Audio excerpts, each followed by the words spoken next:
হাই everyone, আজি লক্ষী পূজাৰ দিন। তে চবে ঘৰে ঘৰে আজি পূজা দিব, লক্ষী পূজা দিব। তে মই লক্ষী মাক এতিয়া গা ধুৱাই আছোঁ। গাখীৰ পানী তুলসী পাত দুবৰি বন চাউল এইবিলাক দি গা ধুৱালোঁ। তাৰপিছত এতিয়া মই মানে কি পুৰণি লক্ষী মায়ে পূজা কৰি আছোঁ আৰু কিমান নতুন আনিব মানে থাকোঁতে আৰু এইটোতো আৰু পেলাই দিব নোৱাৰি, সেইকাৰণে পুৰণা লক্ষী মাকে পূজা কৰোঁ। আৰু এতিয়া লক্ষী মাক গা ধুৱালোঁ, আসনত বহালোঁ। তাৰপিছত এতিয়া চুৰ্ণিটো দি ল'লোঁ আৰু এইটো হ'ল মালাটো লম্বাই অলপ চুটি কৰি লৈ দিলোঁ, এনেকৈ দি দিলোঁ।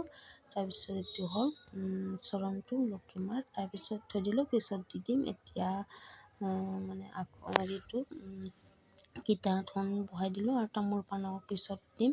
এতিয়া ঘটিটোত সজাই দিম। এইটো পানী বেছিকৈ দিলোঁ, গংগাৰ পানী, গাখীৰ দিলোঁ, তাৰপিছত চাউল অকণমান দিলোঁ, তাৰপিছত এইটো কৰি তুলসী পাত, লাল ফুল, বগা ফুল, তাৰপিছত এইটো হ'ল তুলসীৰ পাত আৰু এইটো আমৰ পাতটো 5খন পাত থকা আমৰ পাত। ইয়াতে সিন্দুৰ অলপ পিছত পিন্ধাম। নাৰিকলটো দিলোঁ, লাল কাপোৰটো দিলোঁ। ইয়াতে মালা দিব লাগিছিল কিন্তু সূতা নাই আৰু যাব লাগিল দোকানত, সেইকাৰণে এনেকৈয়ে দিলোঁ। আৰু তাৰপিছত মা লক্ষীক এতিয়া মই ফটা পিন্ধাই আছোঁ, ফটাটো পিন্ধালোঁ আৰু এইবিলাক সিন্দুৰ মানে চিংগাৰ কৰি দি আছোঁ। আৰু এতিয়া ইয়াতে এইবিলাকক চবতে মানে প্ৰসাদ থকা জেগাবিলাকক এনেকৈ সিন্দুৰ পিন্ধাই দিম। আপোনালোকে বা দিয়ে না নিদিয়ে গম নাপাওঁ, মই কিন্তু এনেকৈয়ে দিম, সিন্দুৰ লগাই দিম প্ৰসাদ থকা। তাৰপিছত এইটো ঘটিটোত এইটো মানে সজাই নাই, এতিয়া সজাই দি আছোঁ ঘটিটোত। তাৰপিছত এনেকৈ সিন্দুৰ দিলোঁ আৰু তাৰপিছত এতিয়া সিন্দুৰ ইফালেও চবত কেইটাত দিম, 5টাকৈ ফুট দিম।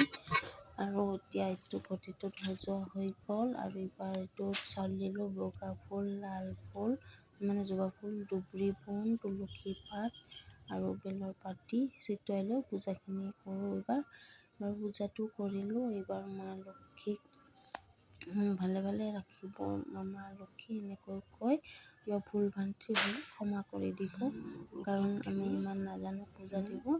তে এইখিনি প্ৰসাদ ফল মূল আৰু এইখিনি চেপেটি, চিৰা, চাউল, নাৰিকল, গাখীৰ, চেনি আৰু এইটো পিঠা ভাগৱত, পাণ তামোল আৰু এইটো চাকি গছি মা লক্ষী আৰু এইটো ঘৰটো মানে ইয়াতে দেখিছে আপোনালোকে। আৰু এইটো হ'ল আপেল চাউল, ধানখিনিতো নাপালে কুচি আনিছোঁ ক'ৰবাত নিছে হ'বা নাজানো। এইবিলাক 5বিধ মিঠাই লাগিছিল কিন্তু 5বিধ নাই, 4বিধে পালোঁ, তাকে দিছোঁ। আৰু এইটো মাৰ চৰণ এনেকৈ দিছোঁ। মানে সজাবৰ চাউলৰ গুড়িৰে সজাব লাগে, ইমান মোৰ মানে টাইম নাই আৰু সেইকাৰণে এনেকৈয়ে দিলোঁ মা লক্ষীক। এতিয়া প্ৰসাদ গ্ৰহণ কৰিব দি আছোঁ, মানে খুৱাই দি আছোঁ আৰু লক্ষী মাক এনেকৈয়ে দিওঁ, মানে মা লক্ষীক খুৱাই দি আছোঁ। প্ৰত্যেকটা প্ৰসাদে খুৱাই দি আছোঁ। আৰু মই পূজা দিলে মানে এনেকৈয়ে দি আৰু খুৱাই দিলে ভাল লাগে, মানে এনেকৈ দিব লাগে। আৰু চব ফল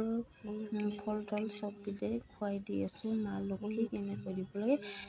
আপোনালোকে বা খুৱাই দিয়ে না নিদিয়ে মই গম নাপাওঁ, কাৰণ খুৱাই দিব লাগে। আৰু এইখিনি মোৰ প্ৰসাদৰ নিয়মখিনি আৰু ফুল পানী টানি এইবিলাক আৰু মা লক্ষী আৰু এইবিলাক হ'ল বগা মিঠাই 5বিধ লাগিছিল, 5বিধ নাপালোঁ কাৰণে 4বিধে দিলোঁ। এইবিলাক প্ৰসাদবিলাক এনেকৈ দিছোঁ।